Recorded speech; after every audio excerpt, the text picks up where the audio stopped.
Hey there, my groovy night crawlers and power suit wielding heroes! Today we're diving deep into the bizarre and cartoonish world of Earthworm Jim. Buckle up because we're about to unravel the squiggly secrets behind a game where our hero is an earthworm donning a robotic suit to battle evil crows, psychotic robots, and even lawyers. And stick around because you won't believe the off-the-wall secret that almost got scrapped from the game before it even hit the shelves. Ready to wiggle your way through a wormhole? Well, let's get started.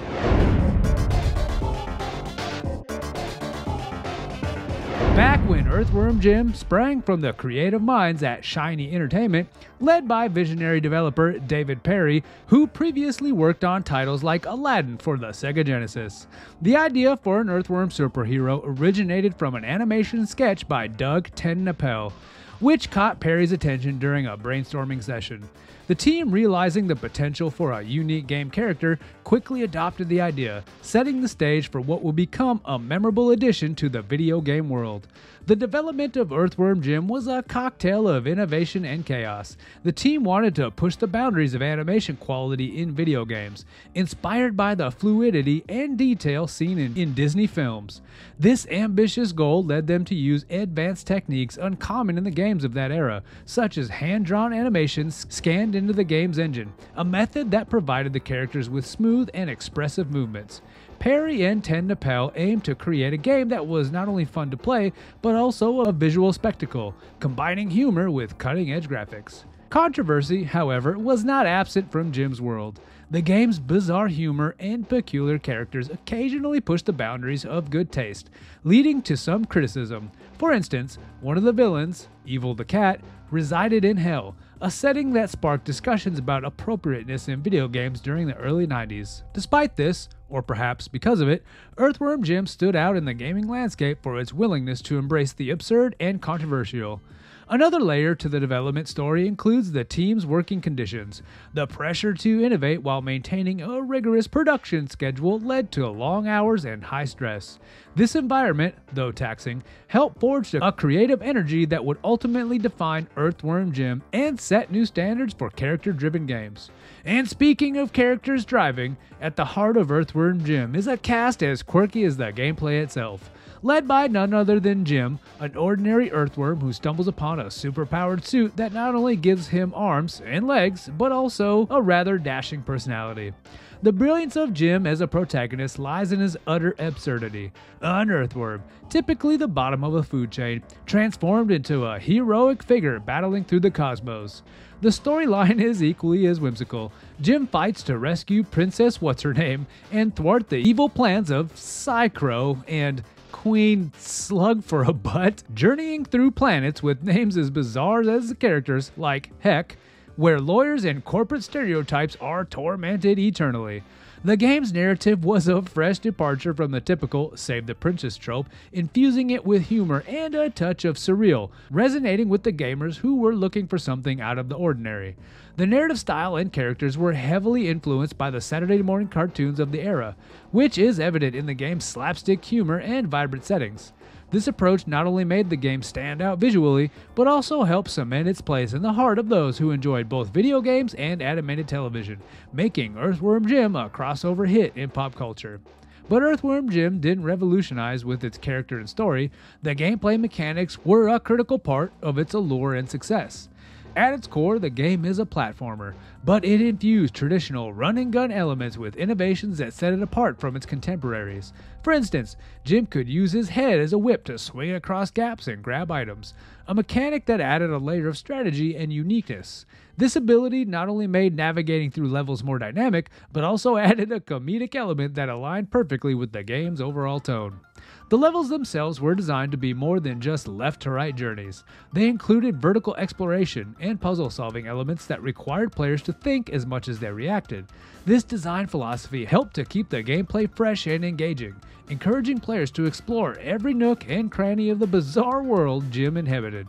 Now, if you swung across a pit of tiresome content in your quest for quality gaming videos, why not hit that like and subscribe button? It's easier than using an earthworm to whip across a spike-filled chasm. And hey, it keeps the Cosmo Crows of boredom at bay.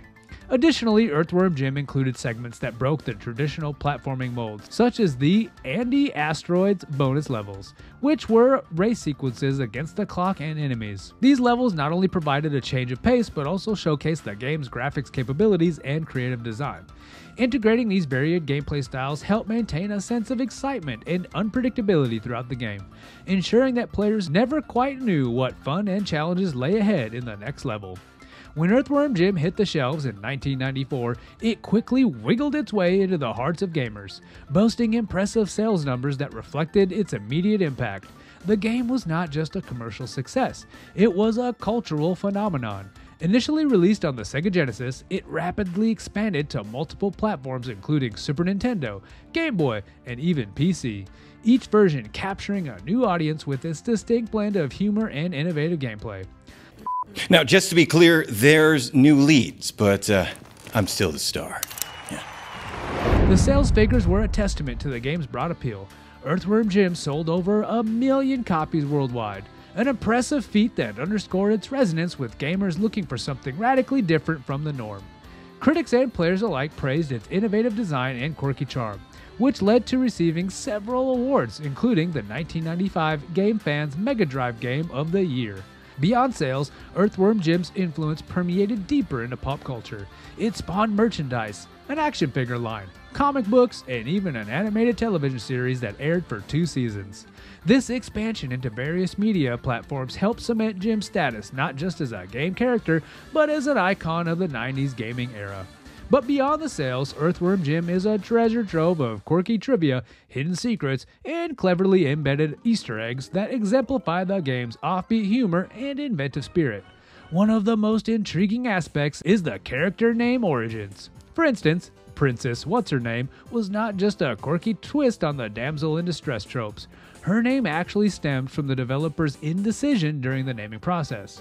They referred to her as a placeholder name so often that it eventually stuck, becoming a humorous commentary on the character development itself. Another hidden gem in the game is the Big Broody level, which contains a secret area that can only be accessed by launching Jim at a specific spot in the ceiling.